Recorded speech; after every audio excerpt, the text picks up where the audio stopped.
What's up la clique, j'espère que vous avez la pêche, moi ça va pas trop mal. Alors ouais, je sais, ça fait un petit moment depuis la dernière vidéo, il me semble à peu près un mois et demi, c'était Brother in Flex 6. Donc là, le sujet de la vidéo, comme tu l'as vu dans l'intitulé, ça va être la créatine. Donc on va parler de créatine aujourd'hui, donc plus précisément le complément alimentaire, c'est surtout à ça que je fais référence. Donc c'était une demande en commentaire. Je passe la dédicace donc, du coup à la personne qui m'a demandé ce sujet de vidéo, super intéressant au passage. Et je te passe la dédicace, super Did. Merci à toi en tout cas de m'avoir proposé ce sujet de vidéo, c'était super intéressant. Alors, sans plus tarder, on va attaquer le sujet. Donc déjà, la créatine, qu'est-ce que c'est? La créatine est un dérivé d'acide aminé. Donc dans le cadre de la nutrition sportive, on va parler du coup de créatine monohydrate. Donc la créatine, c'est un oligopeptide qui a comme précurseur 3 acides aminés. Donc on a la glycine, la méthionine et l'arginine.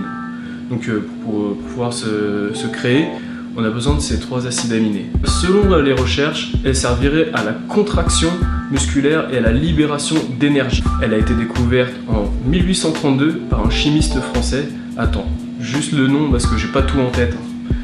Qui s'appelle Eugène. Je savais que c'était Eugène Chevreux. Chevreux, il me semble que c'est comme ça que ça se prononce. Donc du coup, ouais, Eugène Chevreux a trouvé, il a pas fabriqué la créatine, mais genre il a découvert le bordel. Voilà. Et donc ça sert, comme je l'ai dit tout à l'heure, à la contraction musculaire et à la libération d'énergie. Donc libération d'énergie donc pour des efforts de courte mais intense durée. Où on peut la trouver, mis à part du coup dans les fitness boutiques et autres magasins de compléments alimentaires ou bien alors sur internet, on peut la trouver où précisément. Donc la créatine, elle est sécrétée comme je l'ai dit par les acides aminés, glycine, méthionine et arginine.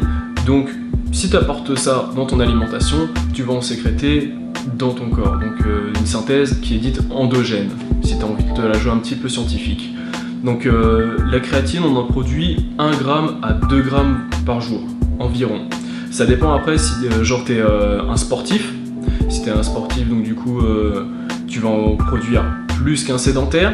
Et si tu fais un sport de vitesse ou bien de force, donc pareil sur les mêmes caractéristiques, où tu fais par exemple des efforts de courte mais intense durée, tu vas en produire plus et tu vas aussi avoir un stock de créatine plus important à une certaine limite quand même. Donc on vient au point de la mythique phase de charge. Je suis sûr, si t'es en salle de sport depuis un petit moment, t'as déjà entendu parler de la créatine et t'as déjà entendu parler qu'il fallait faire des phases de charge. Donc du coup, qu'est-ce que c'est une phase de charge?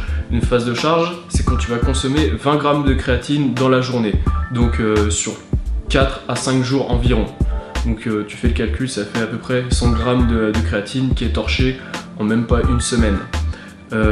Du coup, pourquoi faire ça? Déjà, comment tu prends ça en phase de charge? Donc c'est réparti à peu près à 3 à 4 prises dans la journée. Donc si tu fais 3, tu fais matin, midi, soir et puis basta. Donc pourquoi tu fais ça? Pourquoi une phase de charge? Si tu veux, c'est tout bête, c'est juste pour arriver à une saturation donc du coup de créatine dans un bref délai. Considéré il y a peu de temps comme étant indispensable, la phase de charge te permet de saturer du coup ton organisme en créatine. Donc à savoir que les effets de la créatine, ça met 1 à 2 semaines environ, selon après les types de personnes qui sont plus réceptives, d'autres un peu moins. Tu doses à peu près entre 1 à 2 semaines avant de ressentir des effets. Donc des effets, je ne parle pas de gain musculaire, mais par exemple tu gagnes une rep en plus sur ta charge de travail sur un squat, par exemple. Donc ça te permet d'arriver plus vite à tes résultats quand tu fais une phase de charge. Moi personnellement, ce que j'en pense, je pense que c'est du bullshit. Très honnêtement, je pense que la phase de charge est une connerie. Et ce qui va suivre va plus ou moins le confirmer. Donc à part la phase de charge, à part te faire finir plus vite ton pot de créatine et te rendre, je sais pas, sur internet ou dans d'autres boutiques de compléments pour dépenser ton argent, je trouve qu'il n'y a pas grand intérêt. D'ailleurs, la phase de charge a été plus pensée du coup pour faire une cure de créatine, donc sur 3 à 4 semaines. Comme ça, tu arrives, comme je l'ai dit tout à l'heure, à saturer ton organisme en créatine. Donc tu arrives plus vite à tes résultats, mais ça veut pas dire en aucun cas que tu auras plus de résultats qu'un autre mec qui prend genre ses 3 à 5 G par jour tout le long de l'année. Pour la petite histoire de la phase de charge, alors la phase de charge, j'ai bien aimé cette petite anecdote. D'où elle est partie? Qui l'a trouvé? En fait, c'est un chercheur qui faisait du coup une étude sur la créatine, bien entendu. Et ce chercheur, il vivait à Londres, mais pour faire ses recherches, il allait à Stockholm. Donc il faisait pas le trajet tous les jours. Il partait, il me semble, le lundi, et il revenait chez lui le week-end, il me semble le samedi ou le dimanche. Et du coup, pour mesurer les effets de la créatine, il s'est dit j'ai pas assez de jours. Donc du coup, je vais faire des phases de charge pour saturer les bonhommes, comme ça je vais avoir mes résultats sur l'efficacité de la créatine. Comme je l'ai dit aussi sur la prise, cela va dépendre de l'intensité de tes entraînements. Si tu vas toujours en demi-molle dans tes entraînements, c'est même pas la peine de prendre de la créatine, tu vas juste gaspiller ton argent. Par contre, si tu commences vraiment à faire des entraînements genre à te foutre à 4 pattes, ouais, là pense à prendre de la créatine et à augmenter un petit peu les doses, parce qu'il va falloir que tu récupères un petit peu plus. Donc voilà. Sinon, je reviens un petit peu sur le dosage. Tu vois, quand tu commences, sur le pot c'est écrit 3 grammes par jour. Quand tu commences, prends les 3 grammes par jour. Enfin, moi c'est ce que j'ai fait. Là, je suis à 4-5 grammes environ. Et ainsi de suite. Genre, je pense que 5 grammes, c'est très très bien. Elle est destinée à qui? Quand on a une copine, faut mieux éviter la créatine. Donc, comme on l'a vu au début de la vidéo, elle est plus destinée aux sportifs qui font des sports de force, voire vitesse. Un marathonien, la créatine ne va rien lui servir à rien. Comme on l'a vu, la créatine, elle est là pour les efforts de courte mais intense durée. Quand tu vois le marathonien, le gars il court 4 heures, je sais pas combien de kilomètres heure, donc on n'est plus du tout sur la même intensité. Donc la prise, comment tu prends la créatine? Est-ce que déjà tu fais une cure ou tu fais pas de cure? Donc moi honnêtement je la prends toute l'année. Ouais, je m'en branle, je la prends toute l'année. Je prends 3 à 5 grammes environ tous les jours. Tous les jours, même pendant les jours où je m'entraîne pas. Ça, c'est ce que je recommande. Donc, ça me fait penser, tu vois, genre, pourquoi faire des cures?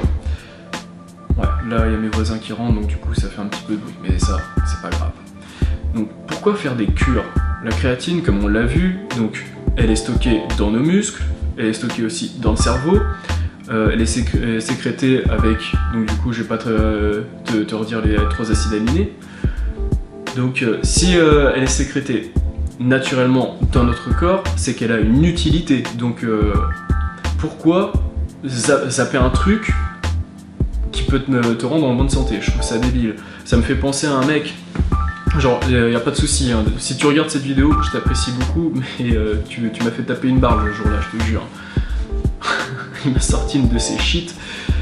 Enfin bref, il me dit le gars,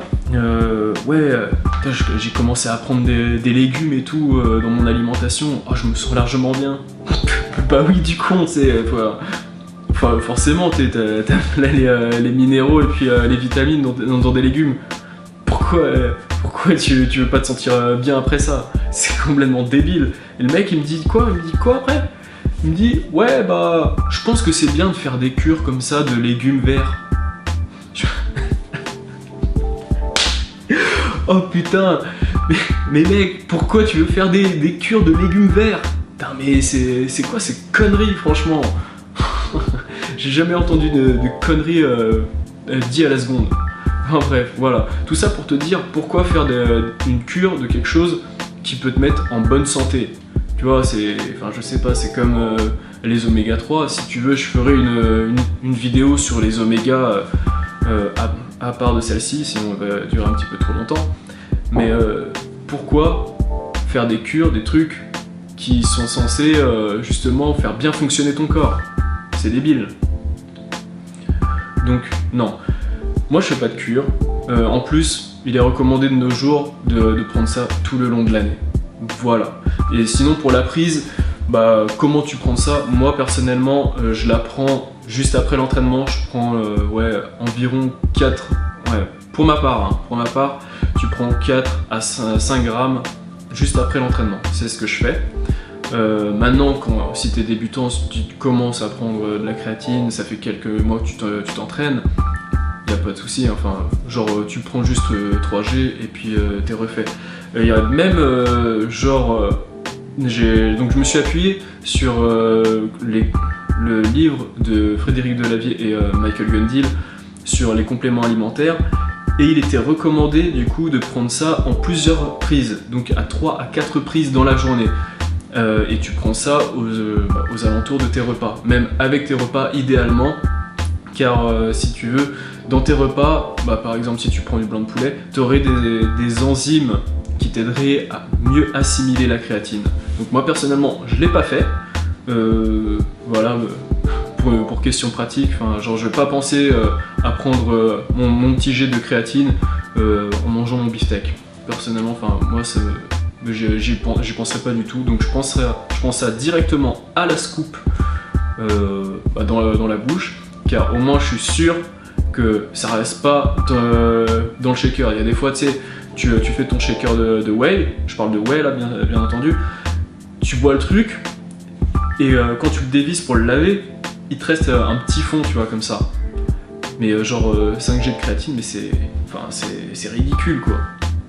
Donc ça peut être vite fait balancé à la poubelle, ou dans l'évier, selon où tu fais la vaisselle. Donc la supplémentation en créatine va te permettre d'avoir des stocks, des réserves de créatine plus importantes et immédiatement disponibles. Donc par exemple, on a vu que quand tu te supplémentes en créatine, tu te supplémentes après ton entraînement, et bien quand tu viens de finir ta séance d'entraînement, tu prends de la créatine, et bien ton corps, il n'aura pas besoin de renflouer donc du coup son stock de créatine que tu viens juste de bousiller pendant ta séance. Du coup, ça c'est une récupération en moins. Il pourra se focaliser sur d'autres récupérations, par exemple l'utilisation des protéines pour la reconstruction musculaire, ce qui est pas à négliger quand même. Créatine égale dopage? Non, absolument pas. Donc comme tu peux voir, si tu veux, tu peux aller consulter la liste des produits dopants dans le comité international olympique. La créatine ne s'y trouve pas.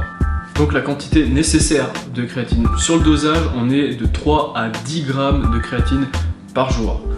Donc 10 grammes, franchement je trouve ça vraiment, c'est abusé quoi. 5 grammes en moyenne pour les sportifs, c'est large. Donc une petite aparté sur le sujet encore une fois. Pour la créatine, il y a donc des végétariens. Donc la créatine, on en trouve principalement dans les viandes, on en trouve aussi dans les végétaux, ça c'est pas le problème, mais en fine quantité, vraiment en très petite quantité. Donc ils ont donné de la créatine à bouffer donc, sous forme de cycle. Il me semble que le cycle c'était de 4 semaines. Et donc ils ont donné de la créatine à bouffer à des végétariens. Et dis-toi que les végétariens, ils avaient des meilleures facultés de mémorisation. Je trouve ça plutôt intéressant. C'est pas que donc du coup pour les performances sportives qu'on peut en prendre, mais aussi pour la mémorisation. C'est plutôt cool. Donc quand tu seras au bac, tu peux prendre de la créatine comme anti-sèche. Donc maintenant, les aliments riches en créatine. Donc je t'ai dit tout à l'heure, je me souviens plus si je te l'ai dit ou pas, bref, je te le redis quand même. La créatine, tu vas plus en retrouver du coup dans les viandes, dans les sources primaires qu'on dit, et un petit peu moins dans les végétaux. Il va en avoir, mais ça va être tellement des quantités ridicules que c'est pas avec ça que tu vas, déjà avec ce que tu trouves dans la viande, avant d'arriver à ton 5 grammes de créatine dans la journée, il va falloir que tu bouffes de la barbaque. Donc je vais m'aider de la liste parce que j'ai pas tout en tête. Donc pour le hareng, on est à 6,5 à 10 grammes de créatine pour un seul kilo. C'est énorme, je sais pas si tu arrives à te réaliser. Par exemple, quand tu vas à Buffalo, tu te prends une entrecôte de 400 grammes, tu peux t'enfiler à la limite une deuxième si t'es vraiment chaud, mais après t'es calé. Donc déjà pour te taper 1 kg de hareng, faut y aller. sans compter de dire, si tu as bien suivi ma toute première vidéo, les macronutriments, je fais une petite aparté sur la surconsommation de protéines et du coup ce que ça engendre. Donc le porc en contient 5 grammes, le bœuf 4,5 à 5 grammes par kilo, on est toujours par kilo. Le saumon en contient pareil à peu près 4,5 grammes par kilo, le thon 4 grammes, le cod, donc je te parle pas du code de la route, le cod c'est un poisson, 3 grammes, le lait en contient 0,1 gramme, et attention, on tombe dans la sous-catégorie, les cerises, ils en contiennent 0,02 grammes. Donc c'est pas étonnant que les végétariens soient en carence, on va dire, de créatine, et pour nos amis végétariens, franchement, très honnêtement, je vous conseille, je vous recommande de vous supplémenter en créatine, ça vous fera pas de mal. En plus, la créatine, c'est quoi? Il me semble que les 300 grammes de créatine, c'est 20 balles. Raison, fais pas de phase de charge comme on l'a vu. Tu prends 5 grammes de créatine tous les jours, ton pot il te fait 6 mois. Donc en tout dans l'année, 40 € de créatine pour être en bonne santé. La créatine fait-elle prendre du muscle? Oui, je vais ramener un petit peu de broscience, mais comme tu pousses plus lourd, tu prends plus de muscle. Surcharge progressive, c'est tout. Sinon, vraiment pour aller dans le scientifique, il y a un mec qui a fait une étude du coup sur des rats. Il a pesé le muscle sec donc d'un rat avec les fibres rapides. Donc fibres rapides, je dis bien, c'est la force. Donc c'est ce qui va te faire développer. Effort court mais intense, et les fibres lentes, effort peu intense, même voire pas du tout intense, mais sur de longues durées. Et donc il y a des rats qui avaient une supplémentation en créatine, des rats qui avaient des placebos à la place, des rats qui suivaient un entraînement avec prise de créatine, des rats qui avaient un placebo et avec du coup un entraînement. Alors sur la supplémentation des rats qui n'avaient pas d'entraînement, sur les fibres lentes, ça fait que dalle. Aucune amélioration. Par contre, sur les fibres rapides, on observe donc une augmentation de circonférence musculaire de 5%, sans entraînement. Et donc les rats qui avaient une supplémentation plus un entraînement, ils avaient du coup une augmentation du poids du muscle de type rapide de 10% en plus. Donc oui, là on peut dire de manière scientifique que la créatine te fait prendre plus de muscles. Et sinon, on m'avait posé cette question-là, donc Superdid m'a posé cette question-là, si la créatine avait quelconque effet sur la fibromyalgie. Donc la fibromyalgie, déjà, c'est une maladie apparemment héréditaire, donc t'as mal, en gros, c'est un truc qui est pas détectable, il n'y a pas d'inflammation, mais genre t'as mal dans tout le corps. J'ai une pote à moi, donc je vous passe la dédicace au passage à ma pote. Ça touche plus les femmes, ça touche beaucoup plus les femmes, et je peux te dire, elle est en PLS. Elle est en PLS toute la journée. Donc il y a des périodes ça va, et il y a des périodes où ça va pas du tout. Donc elle a mal partout.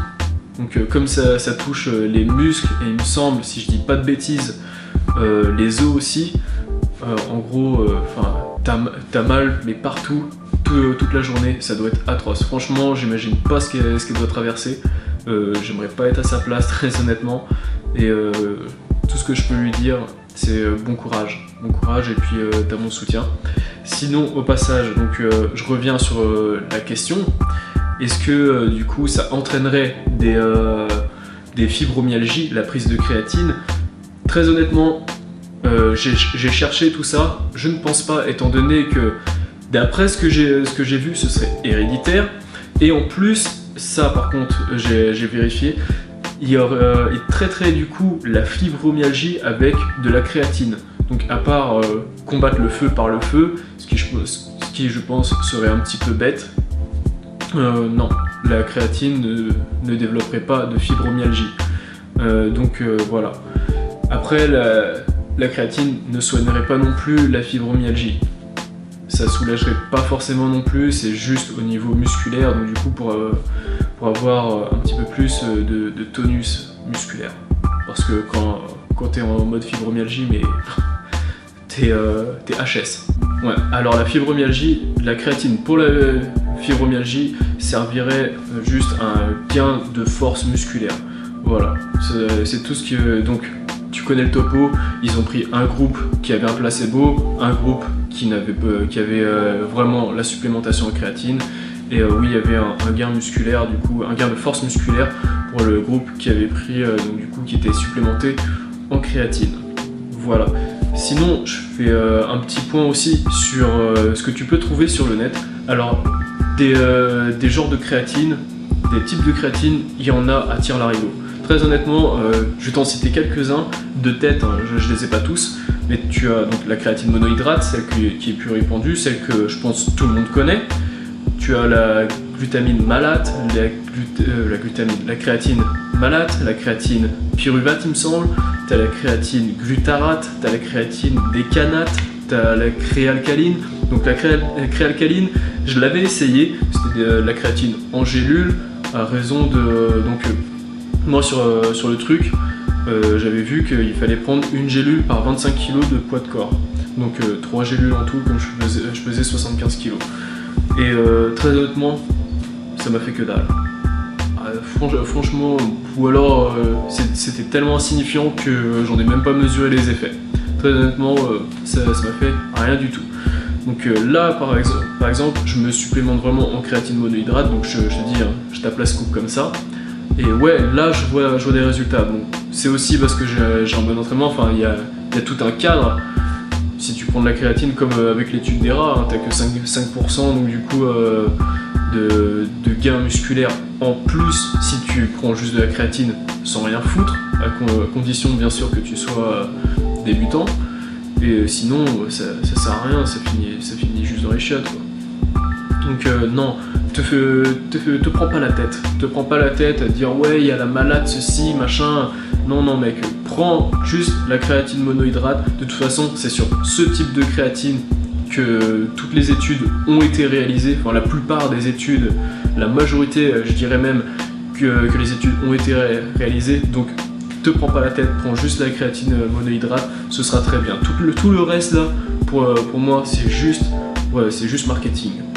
Très honnêtement, ouais le truc, ouais c'est machin, ouais en gélule, parce qu'on m'avait dit, j'ai regardé apparemment, ouais en gélule c'est mieux parce que ça fait pas de créatinine. La créatinine c'est le déchet de la créatine quand il est en contact de l'eau. Car apparemment la créatine serait super hydrosoluble. Donc en gros quand tu fous dans la flotte, ça se désagrège. Par exemple sur 3G de créatine, t'en absorberais 1 ou 2 quoi. Voilà. Donc non, très honnêtement, pour avoir essayé moi-même, la créalcaline n'avait rien fait. Prends la monohydrate, te fais pas chier.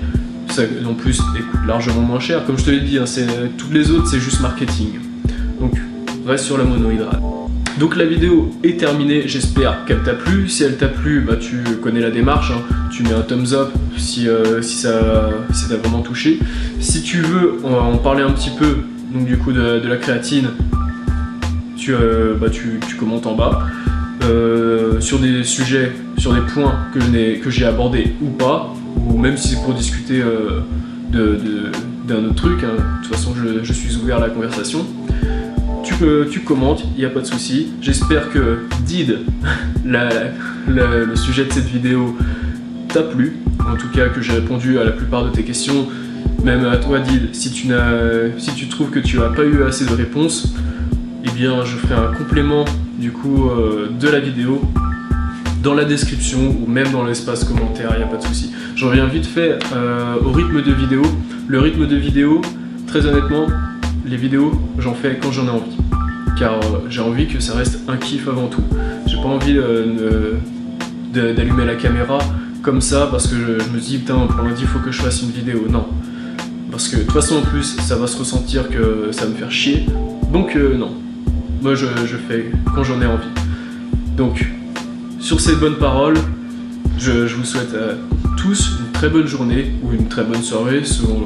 On sait jamais sur internet, hein, à quelle heure tu regardes la vidéo. Et mec, j'ai envie de te dire, porte-toi super bien et on se retrouve très vite pour une prochaine vidéo.